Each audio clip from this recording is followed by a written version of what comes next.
아마 제가 오늘 목소리가 썩 좋지는 않을 것 같아요. 지난 금요일에는 금요기도에 인도를 했고 또 어제는 아시는 것처럼 청소년부 청년부 연합 MT를 하는데 열심히 응원을 했더니 목 상태가 좋지는 않겠습니다만은 하나님께서 여러분 귀에 아름답게 들리게 해주실 줄로 믿습니다.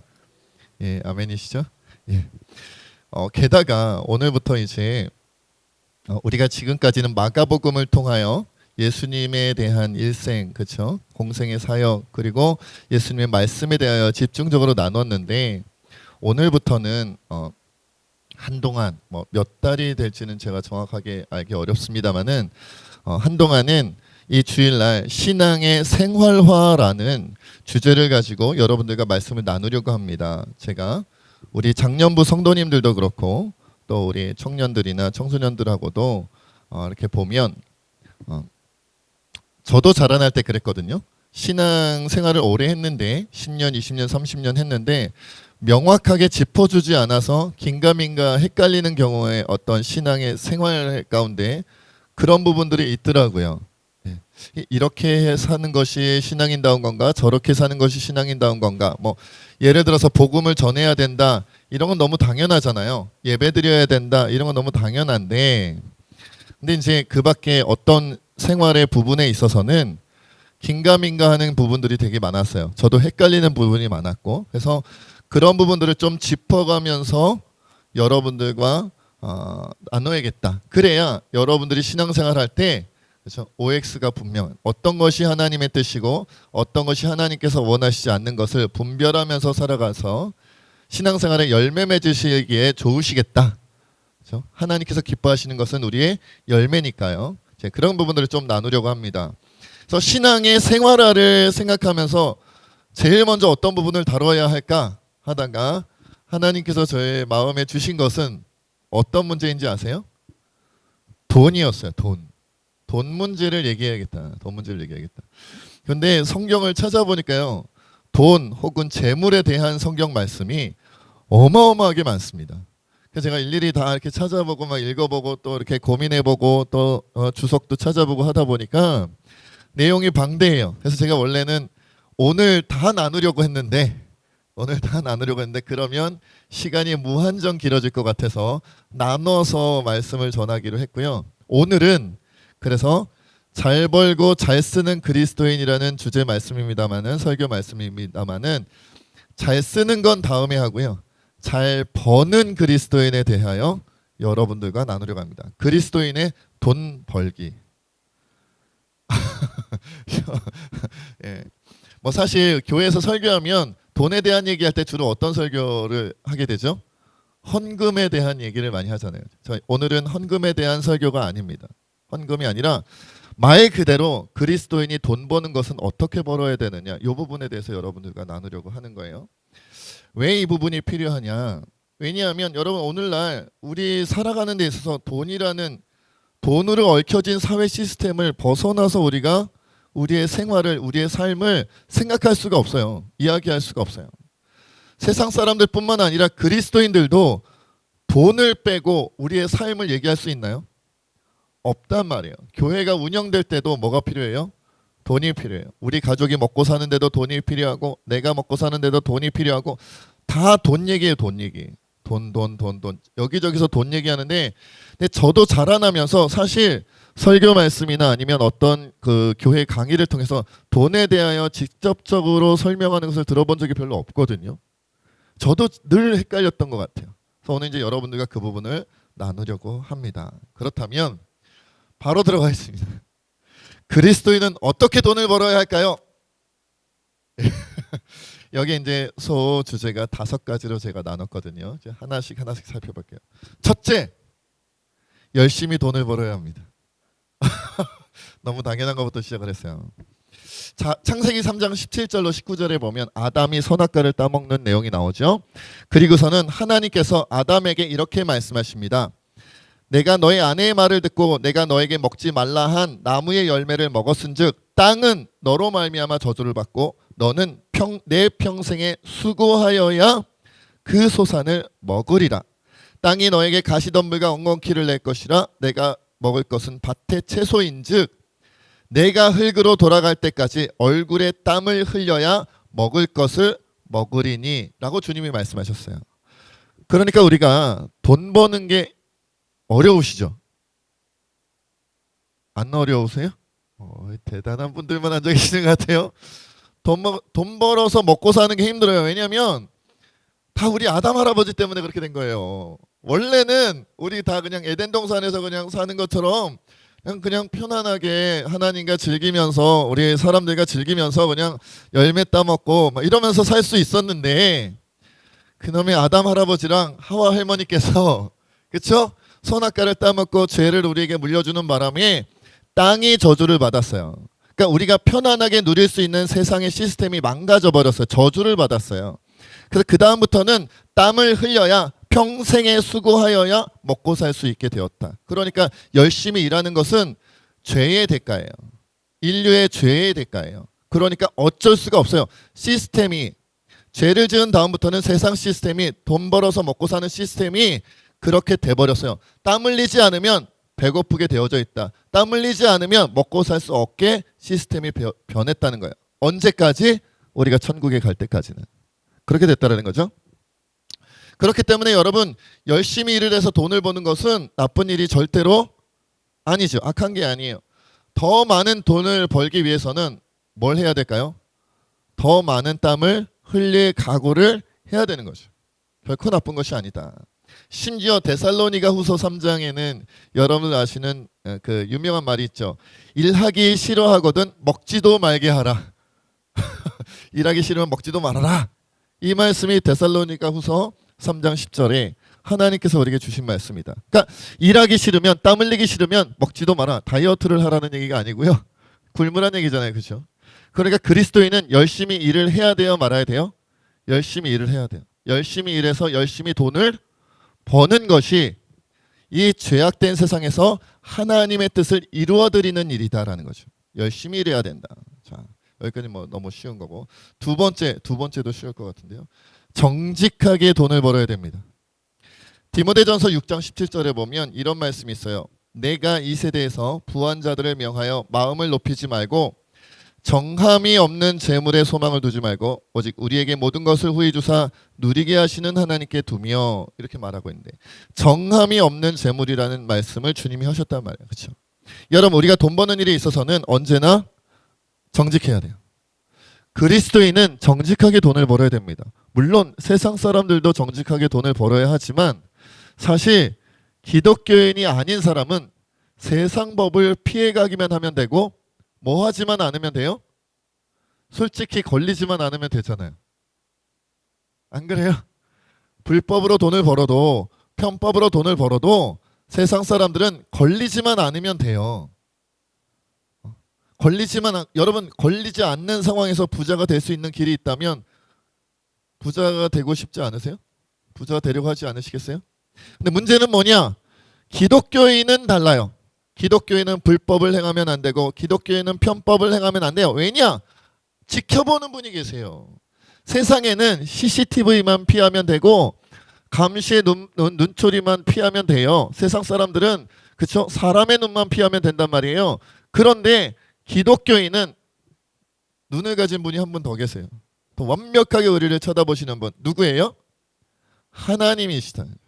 하나님이 우리를 지켜보고 계시기 때문에 우리는 불법을 할 때마다 편법을 할 때마다 사람은 속일 수 있을지언정 하나님은 속이지 못해요. 그러니까 정직하게 돈을 벌어야 된다. 뭐 여기까지도 그렇게 어렵진 않죠. 요 다음부터가 이제 문제가 됩니다. 세 번째, 선한 방법으로 돈을 벌어야 합니다. 고린도전서 10장 23절로 24절에 보면 모든 것이 가하나 모든 것이 유익한 것은 아니요 모든 것이 가하나 모든 것이 덕을 세우는 것은 아니니 누구든지 자기의 유익을 구하지 말고 남의 유익을 구하라고 주님이 말씀하셨고요. 마태복음 6장 24절에 보면 한 사람이 두 주인을 섬기지 못할 것이니 혹 이를 미워하고 저를 사랑하거나 혹 이를 중히 여기고 저를 경히 여김이라 너희가 하나님과 재물을 겸하여 섬기지 못하느니라 라고 말씀하셨어요. 이 부분에 대해서 좀 말씀드리겠습니다. 요즘 좀 더우신가요? 안 더우세요? 이렇게 피곤해하시는 분들이 계셔서 제가 그러는 거예요. 예, 아무렇지도 않으신 분들은 괜찮은데 뭐 선풍기나 뭔가 이렇게 좀 뭔가 좀 이렇게 대책을 세워주시면 좋을 것 같습니다. 너무 피곤해하시는 분들이 계셔서. 자, 계속 가겠습니다. 여기서 말하는 선한 방법이란, 그렇죠? 여기서 말하는 선한 방법이란 세상법에는 당연히 어긋나지 않아야겠죠. 그런데 우리가 정직하게 돈을 벌어야 된다는 데서도 얘기를 했지만 하나님의 뜻에서도 벗어나지 않는 방법으로 돈을 벌어야 된다라는 뜻이에요.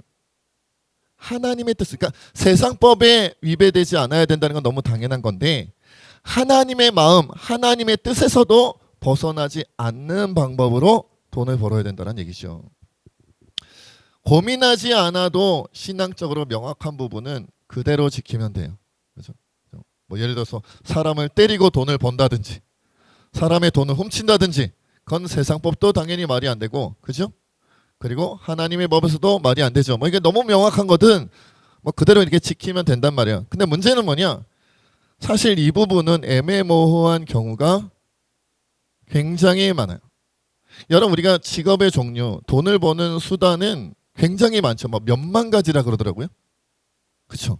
그러면 그 몇만 가지의 직업과 돈을 버는 방법을 싹 딱 세워놓고 이것은 하나님의 뜻에 맞다, 이것은 하나님 뜻에 맞지 않다, 이거 다 분류할 수 있나요?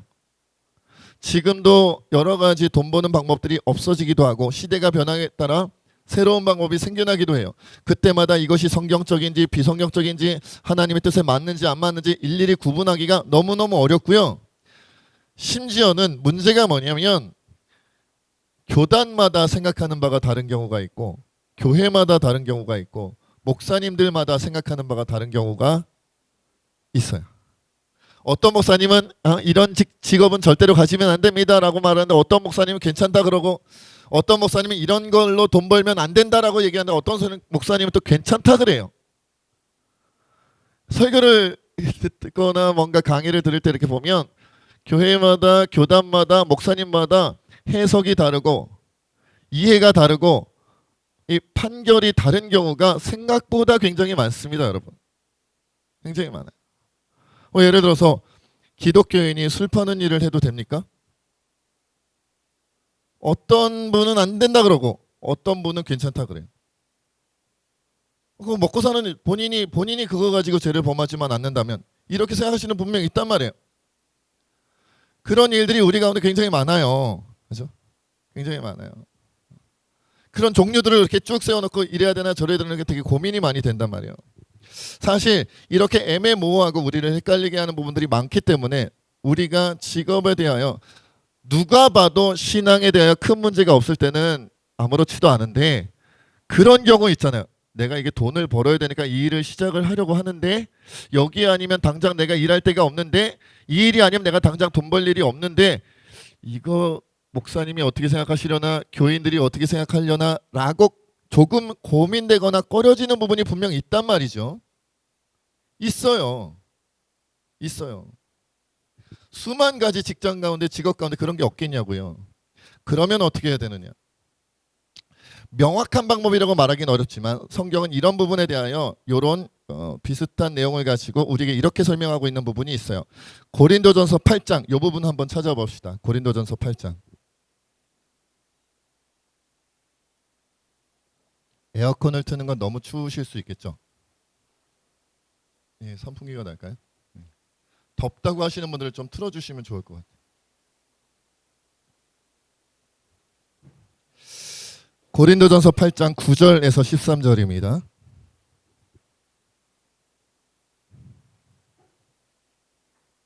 (9절에서) 13절입니다. 함께 한 목소리로 읽겠습니다. 시작. 그런즉 너희의 자유가 믿음이 약한 자들에게 걸려 넘어지게 하는 것이 되지 않도록 조심하라. 지식 있는 내가 우상의 집에 앉아 먹는 것을 누구든지 보면 그 믿음이 약한 자들의 양심이 담력을 얻어 우상의 제물을 먹게 되지 않겠느냐. 그러면 내 지식으로 그 믿음이 약한 자가 멸망하나니 그는 그리스도께서 위하여 죽으신 형제라. 이같이 너희가 형제에게 죄를 지어 그 악한 양심을 상하게 하는 것이 곧 그리스도에게 죄를 짓는 것이니라. 그러므로 만일 음식이 내 형제를 실족하게 한다면 나는 영원히 고기를 먹지 아니하여 내 형제를 실족하지 않게 하리라. 자, 은혜가 뭐냐면 사도 바울이 우상의 제물에 바쳐진 음식을 먹어도 되냐 안 되냐 요거가 가지고 이제 논쟁을 가지고 이야기할 때 사도 바울이 내놓은 대답이에요. 결론적으로 사도 바울은 뭐라고 얘기했냐면 믿음이 강한 자는 우상에게 바쳐진 제물을 먹어도 된다는 거예요, 안 된다는 거예요? 된다는 거예요. 우상에게 바쳐진 제물의 고기를 먹어도 내 신앙이 하나님께 가는데 조금도 흔들리지 않는다. 괜찮아, 먹어도 된다 이거죠. 근데 문제는 뭐냐? 믿음이 강한 나는 괜찮은데 믿음이 약한 사람이 강한 사람이 우상의 제물에 고기 바쳐진 걸 먹는 걸 보고 믿음이 약한 사람은 시험 든다는 거예요. 믿음이 약한 사람은 분별력이 떨어지고 믿음이 연약하니까 엉뚱한 신앙을 가지게 될 수 있다. 엉뚱한 믿음. 말하자면 이런 거죠. 믿음이 강한 사람이 어떤 일을 행하였는데 우상 제물을 먹어서 어떤 일을 행하였는데 그 사람은 그것 때문에 신앙이 조금도 흔들리지 않는데 믿음이 약한 사람은 지켜보다가 흔들리는 경우가 생긴다는 거예요. 흔들리는 경우가.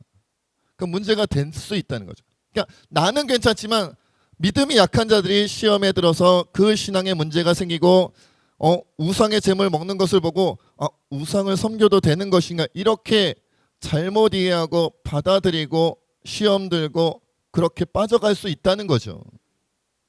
그러니까 그럴 우려가 있을 때는 어떻게 하라는 거예요?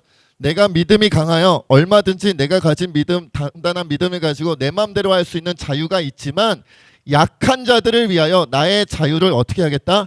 제한하겠다는 거예요. 제한하겠다.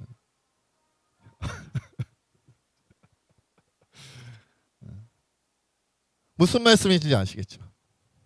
여러분, 물론 저는 믿음이 강해요. 이렇게 자신할 수 있는 사람이 몇 명이나 되겠습니까마는 그럼에도 불구하고 우리가 그냥 느낌적으로 느껴질 때가 있잖아요.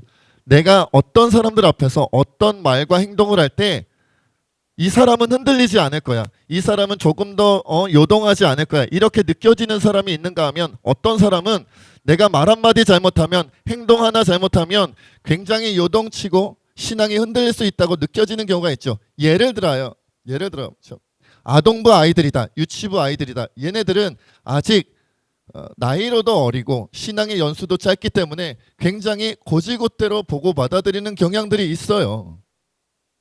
그런 경우가 있단 말이에요. 그러니까 그런 아이들에 대하여서는 그렇게 초신자들에 대하여서는 믿음이 약한 자들에 대하여서는 우리가 보여주는 모든 말과 행동을 그대로 받아들여서 그래도 되는 것처럼 착각하기 쉬울 수가 있다는 거예요. 예를 들어서 예전에 그런 경우가 있었어요. 어떤 목사님께서 이분은 SNS에 이런 글을 올리셨더라고요.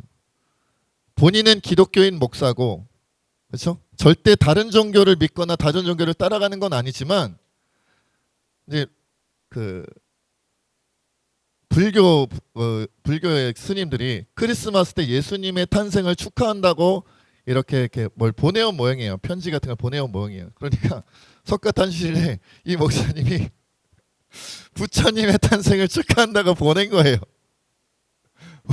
아니 그쪽에서 먼저 예수님의 탄생을 축하한다고 보내왔으니까 이분도 그렇다고 그분이 기독교인 목사가 이제부터 예수님 안 믿고 부처님 믿겠어요? 그런 거 아니란 말이에요.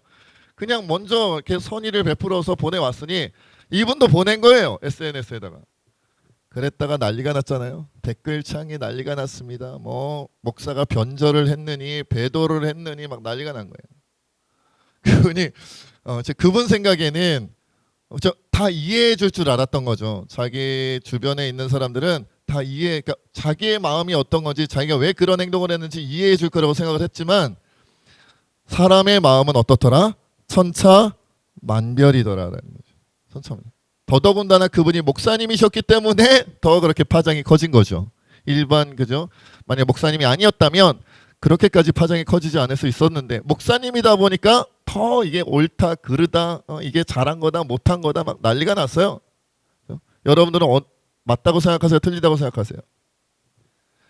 그러니까 이런 부분에 있어서 뭔가 분별력이 아직 믿음이 약하여 분별력과 절제력과 뭔가 이해력과 이런 것이 아직은 조금은 부족할 수 있는 부분들이 신앙을 오해하고 하나님 말씀을 오해할 수 있기 때문에 그런 것들을 위하여 믿음이 강한 자는 직업을 선택할 때도 직장 일을 할 때도 돈을 벌 때도 그것을 감안하여 지혜롭게 그 누구도 시험 들지 않게 하는 것이 좋은 것이다라고 주님이 우리에게 말씀하신 거예요.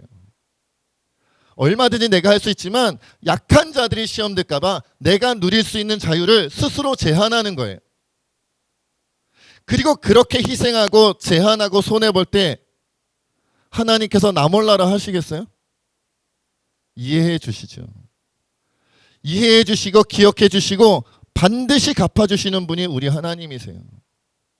하나님을 위하여 희생할 때, 하나님을 위하여 손해볼 때 그 하나님을 위하여 우리의 이웃을 생각하고 성도들을 생각하여 나의 자유를 제한하고 내가 희생하고 내가 손해볼 때 우리 하나님께서 그거 다 지켜보시고 어떻게 하신다? 갚아주신다라는 거죠. 그리고 이 부분에 있어서 한 가지를 덧붙여서 여러분들과 나눠야 돼요. 그러나 믿음이 약한 자들에 대해서는 어떻게 해야 돼요? 가서 정죄하고 비판하고 당신이 지금 여기서 이런 걸로 돈 벌면 되느냐? 쏘아붙이고 이럴 거면 교회 나오지도 마세요 라고 해야 되나요? 이러면 안 됩니다. 교회 다니면서 이러면 안 되는 겁니다. 해야 되나요? 아니요. 믿음이 약한 자가 우리가 보기에 뭔가 하나님의 뜻에 맞지 않게 뭔가 안타깝게 그렇게 살아가고 있고 직장 생활하고 있고 그렇게 돈을 벌고 있다면 우린 그분들을 위해 어떻게 돼요? 기도해주고 계속해서 품어주고 언젠가 깨닫고 주님 품으로 하나님이 기뻐하시는 모습으로 돌아올 수 있도록 기다려줘야 돼요. 누구처럼? 탕자를 기다리듯이. 여러분 탕자가 그죠? 상속금 가지고 그죠? 살아있는 아버지한테 그 상속을 받아가지고 가버렸으니까 아버지 죽은 취급한 거란 말이에요. 맏아들 형이 있었잖아요. 형도 있고 아버지도 있는데 이런 어디 못돼 먹은 둘째 아들 같은 일을 못돼 먹은 탕자 같은 일을 가서 때렸죠? 멀리 타국에 나가서 허랑방탕하여 그죠? 다 팔아먹고 막 난리가 났다 그냥 엉망으로 살고 있더라. 그 소식을 듣고 아버지랑 맏아들이 그 형님이랑 그게 조직이 돼가지고 가서 그냥 때려잡고 데려왔잖아요. 안 그랬어요. 어떻게 했어요? 기다리는데 아버지께서 날마다 저 멀리서 내 둘째 아들 내 탕자가 돌아오지는 않는지 내 아들이 언젠가는 돌아오지 않을까 하는 그 심령으로 애타게 참아내고 이겨내고 품어주는 마음으로 기다리고 있더라는 거예요. 여러분 때려잡아서 사람이 변합니까? 때려잡아서 변하지 않는다는 것은 율법의 시대가 우리에게 가르쳐주는 증거예요. 사람은 때려잡는다고 변하지 않아요. 뭘로 변하느냐? 십자가 희생의 사랑, 성육신의 사랑, 하나님이신 그분이 이 땅에 우리 같은 것을 위하여 우리를 살리겠다고 모든 하늘의 영광을 버리고 이 땅에 가장 밑바닥으로 내려오신 마국간 말구에 오신 그 사랑, 그리고도 부족하여 자기 물과 피를 십자가에 못 박혀 그 고통까지도 다 감당하며 그 저주까지도 다 감당하며 우리를 위하여 희생한 그 사랑, 그 사랑을 깨달았을 때 사람이 변하고 돌아오는 거지. 탕자가 돌아오는 거지. 탕자가 받아들이는 거지. 때려잡는다고 너 율법을 안 지켰으니까 우리가 때려잡아야겠어, 돌 맞아야겠어, 그래서 변하는 게 아니다라는 거예요. 아니다. 자, 네 번째로 가겠습니다. 돈을 벌 때 기독교인이 잊지 말아야 하는 것, 지나친 욕심을 내지 말아야 됩니다. 디모데전서 6장 9절로 10절에 보면 이런 말씀이 있어요. 부하려 하는 자들은 시험과 올무와 여러 가지 어리석고 해로운 욕심에 떨어지나니 곧 사람으로 파멸과 멸망에 빠지게 하는 것이라. 돈을 사랑함이 일만하게 뿌리가 되나니 이것을 탐내는 자들은 미혹을 받아 믿음에서 떠나 많은 근심으로써 자기를 찔렀도다. 우리가 직장 일을 하다 보면 장사를 하거나 사업을 하거나 하다 보면 목표액이라는 게 생길 수 있는 것 같아요. 사실 제가 이 돈 버는 것에 대해서는 자신감이 좀 없는 게 제 전공은 아니에요. 저는 이렇게 돈 버는데 헌신해 본 사람이 아니기 때문에 잘 모르지만 느낌적으로 저희 아버지께서 사업을 하셨으니까 곁눈질한 것으로 느껴지기에 여러분 장사를 하거나 사업을 하다 보면 목표액이라는 게 생길 수 있잖아요. 이번 달은 어디까지 모으고 이번 달은 얼마까지 벌고 그럼 그거 가지고 어디에 투자하고 이런 게 계획이 세워지잖아요. 그럴 때 기독교인은 무엇에 사로잡히면 안 되냐면 지나친 욕심에 사로잡히면 안 돼요. 왜냐하면 부하려고 부해지려고 부자가 되려고 하면 시험과 올무와 여러 가지 어리석고 해로운 욕심에 반드시 떨어진대요. 그것은 사람을 파멸과 멸망에 빠지게 한대요. 돈을 사랑함이 일만하게 뿌리가 된대요. 사람을 파멸로 몰고 그리고 모든 악을 행하게 만든다는 거예요. 욕심이 그렇게 만든다는 거죠. 회사를 다니는 사람, 사업을 하는 사람, 장사를 하는 사람들도 있고요. 저는 해본 적이 없어서 쉽게 말은 못하겠습니다. 주식으로 돈 버는 분들도 있죠. 가상화폐 요즘은 가상화폐도 있더라고요. 그리고 뭐 부동산 매매 같은 걸로 돈 버는 분들도 있잖아요, 그렇죠? 뭐 집이나 뭐 건물 같은 거 지고 땅으로 이 세상에 얼마나 돈 버는 방법이 많아요. 제가 해본 건 별로 없지만 그런데 큰 돈을 벌겠다는 욕심 때문에 무리하게 계획하고 무리하게 추진하고 무리하게 뭔가 일을 벌였다가 그 자기 재산을 많이 까먹는 다 까먹는 경우를 굉장히 자주 봅니다. 자신이 감당할 수 있는 것보다 더 크게 하는 경우를 많이 봐요. 옆에서 지켜볼 때 사람들의 조언도 잘 듣지 아니하고 그것 때문에 하나님께 진지하게 많이 깊이 기도해 보지도 않고 그저 자기 욕심을 따라서 그렇게 돈 벌어보려고 애를 쓰는 경우가 많아요. 그래서 큰 욕심으로 큰 돈 벌려다가 크게 망하는 사람들을 교회 안에서도 우리가 종종 봅니다. 여러분 이런 식으로 욕심으로 접근해서 큰 돈을 벌려고 하는 것은 하나님께서 기뻐하실 수가 없어요. 왜냐하면 그 마음 자체가 하나님보다 재물을 보게 만들기 때문에 그래요.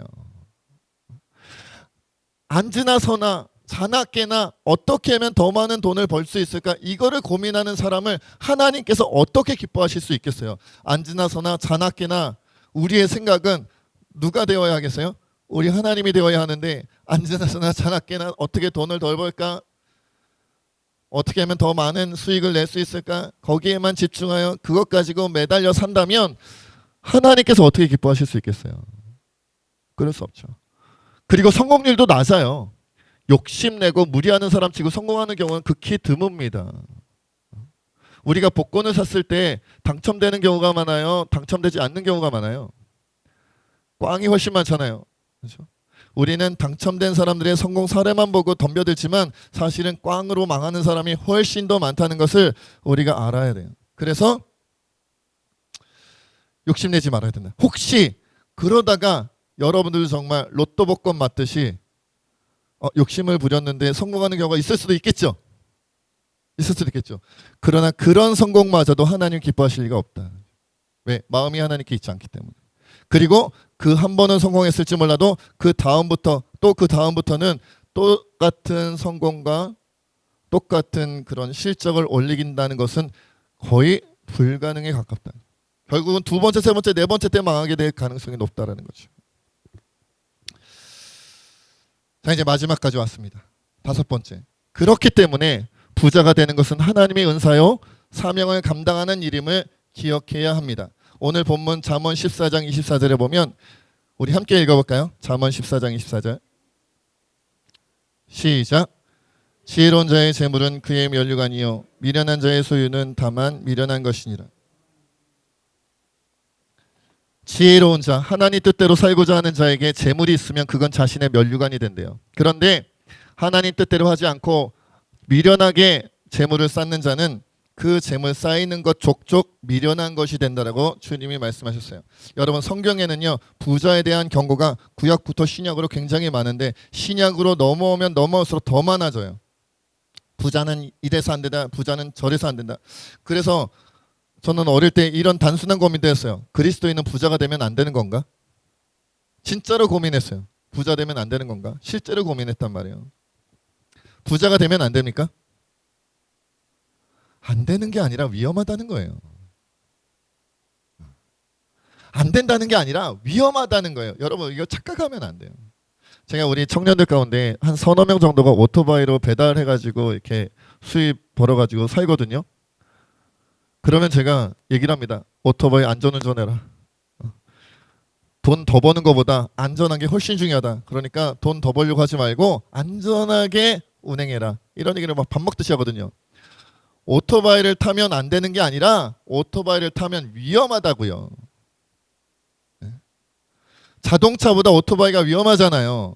걸어다니는 것보다 오토바이가 위험하잖아요. 사고가 났을 때 자동차에 타고 있을 때 사고 나는 것보다 오토바이를 타고 있을 때 사고 나는 게 더 크잖아요. 더 위험하잖아요.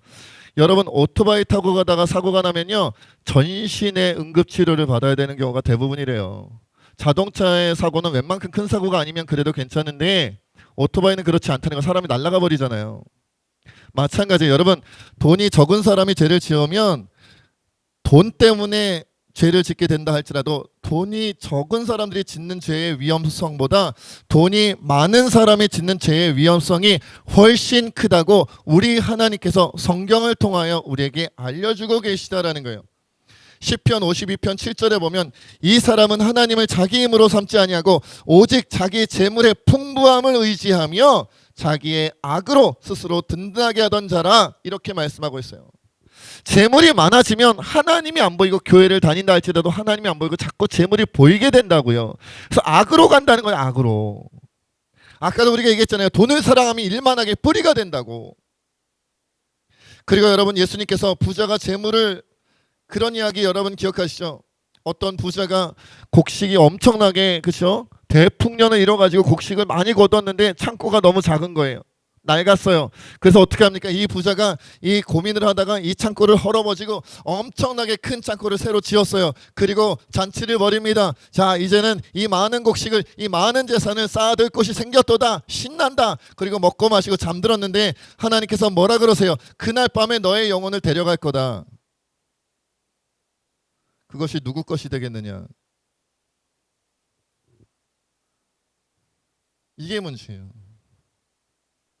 재물이 많아지면 많아질수록 사실 하나님이 잘 안 보여요.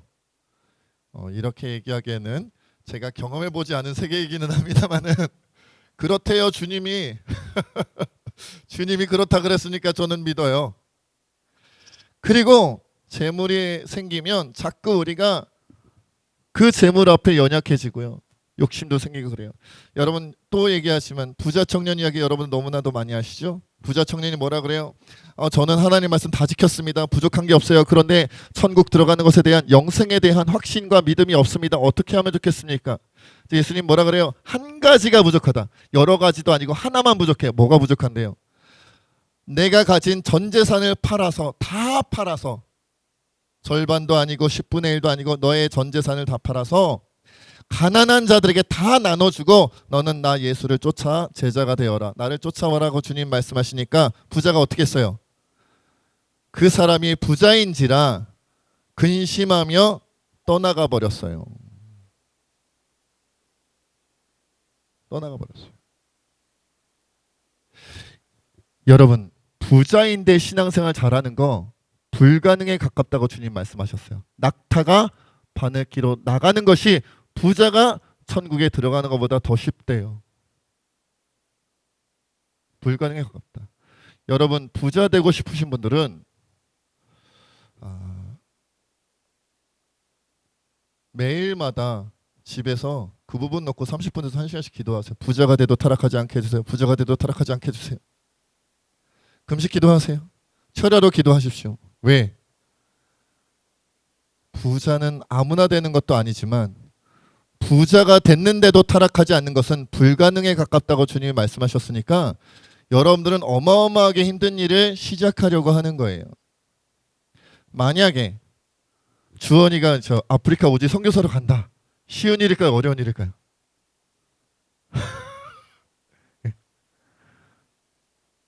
원이가 아프리카 오지에 선교를 간대요. 실제로 그렇다는 게 아니라 예를 들자는 거죠. 그럼 허락하실 수 있으시겠어요? 한 10년 정도 한국에 돌아올 수가 없대요. 막 팬티만 입고 막 위에 이렇게 털 이렇게 막 이상한 거 꽂고 다니고 머리 막 꽂고 그리고 선교한대요. 허락하실 수 있겠어요? 10년인지 20년인지 얼굴 볼 수 있을지 없을지도 모르고 풍토병에 걸려가지고 그저 먼저 주님의 나라 갈 수도 있는데 허락하실 수 있겠어요? 쉽지 않으시겠죠? 그런데 여러분 아프리카 오지 선교만큼 힘든 일이 뭐냐면 부자가 하나님의 뜻에 순종하는 것이 더 어렵다라는 거예요. 오지 선교하는 것보다 부자로서 하나님 뜻에 순종하는 게 더 어렵대요. 제가 얘기한 게 아니잖아요. 예수님이 말씀하셨어요.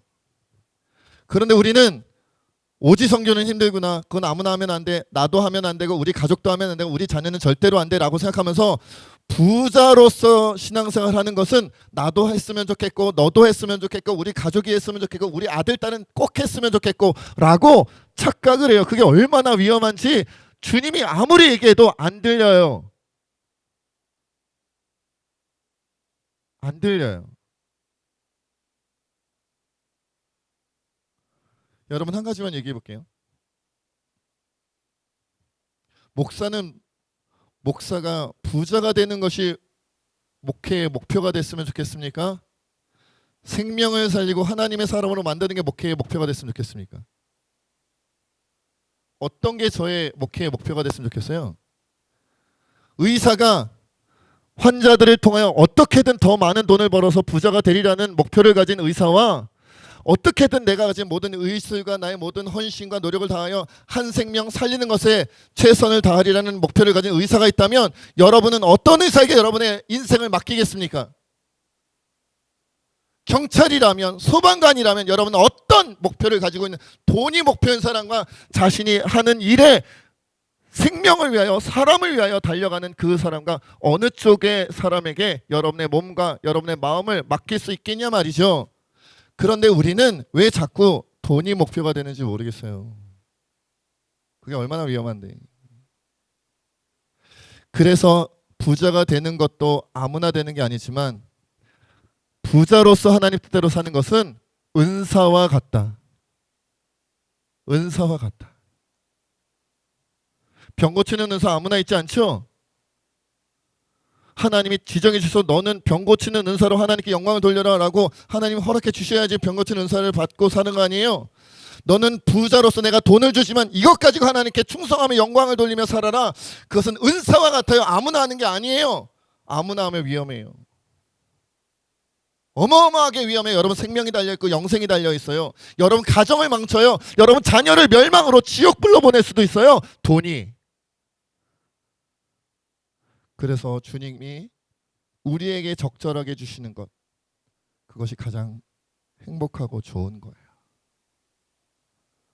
빌립보서 4장 11절로 12절에 내가 궁핍함으로 말하는 것이 아니라 어떠한 형편에든지 나는 자족하기를 배웠노니 나는 비천에 처할 줄도 알고 풍부에 처할 줄도 알아. 모든 일 곧 배부름과 배고픔과 풍부와 궁핍에도 처할 줄 아는 일체의 비결을 배웠노라. 나는 부자여도 하나님께 충성하고 나는 가난해도 하나님께 충성하고 나는 부자여도 하나님께 순종하고 나는 가난해도 하나님께 순종하고 그것이 그리스도인이지. 돈이 우리의 인생의 목표가 될 수 없다. 그렇게 가르친다면 여러분도 망가지고 우리 교회도 망가지고 반드시 여러분 아들 딸은 망가질 가능성이 높을 거예요. 오늘 이 시간 좀 그렇게 하나님 앞에 기도했으면 좋겠습니다. 한 개인도 한 가정도 한 교회도 돈 때문에 망가지는 걸 너무 많이 봅니다. 돈 문제를 신앙적으로 해결하지 않고 신앙생활 잘한다는 거 거짓말입니다. 저를 비롯하여 우리 새진교회 모든 성도님들이 돈은 하나님께 맡기고 열심히 정직하게 하나님의 선한 방법으로 우리가 정말 욕심내지 않고 주신 사명이라 생각하고 감당하는 우리 모두가 될 수 있도록 우리 함께 주님 앞에 기도하겠습니다. 아버지 하나님, 우리가 주님 앞에 기도하며 나가길 원합니다.